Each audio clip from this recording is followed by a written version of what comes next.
Welcome back, folks. It is a wonderful Thursday evening. I'm Josephine Sage. Let's jump right into the forecast. As we take a look at these weather headlines, they're basically the same from what we've been looking at all week this week. Those temperatures are staying around the seasonal averages this evening, tomorrow afternoon, as well as Friday evening. But that first day of fall is on Saturday, and we're going to take a little bit of a decrease in temperatures for the Grand Valley, at least for the weekend. And those northern areas, those higher elevation regions, do have a little bit of some elevated moisture, a little bit of some elevated humidity, and those same kind of areas are actually going to dip down into those sub-freezing temperatures as we also have that first weekend of fall. Now, that is actually due to the specific northwest low pressure that's moving on in, quickly creating a short wave across the western slope, and a little bit to the south of us, we've got some action over that panhandle area, and with these two air masses fighting is where we're actually going to have a little bit of that humidity push on up through that Four Corners region, giving us those cooler temperatures as well as a little bit of some stronger wind speeds.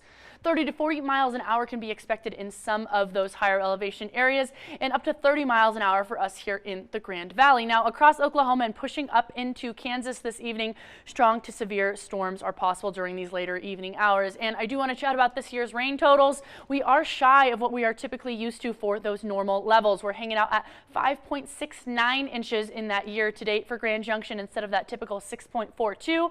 Montrose at 4.46 inches instead of that typical 5.82 for the end of September. But as that fall season starts and as we get into October, we are expecting those precipitation values to increase through those cooler seasons. And that total snow cover in some of those mountain passes is up to just about 1/4 of an inch of snowfall through those higher elevation areas above 8,000 to 10,000 feet. And from earlier today, those highs hanging out even a few degrees above those seasonal averages at 83 in Grand Junction, 78 in Montrose, a nice 87 in Moab, and those higher elevation regions in those 70s. Now, our almanac will show us even on that low end of things, we were above that seasonal average by just a couple of degrees, hanging out at 55 instead of 51. Now, those top wind gusts, like I said, in those 30-mile-an-hour ranges for Grand Junction and Montrose, Moab even at 36, and Glenwood Springs at 32 miles an hour through the evening and into Friday. Those are going to rise along that I-70 corridor to be up to 40 miles an hour. Tonight, we're going to get down to 53 in Grand Junction and 47 in Montrose. A cool 31 even in Gunnison, and Aspen is pushing closer and closer to those sub-freezing ranges as well as they hang out in the 30s. Now, our dog walking forecast for tomorrow is going to show us lots and lots of sunshine, and by that 12 to 3 p.m. hour is when we're going to peak in those temperatures, just in those upper 70s in low 80s.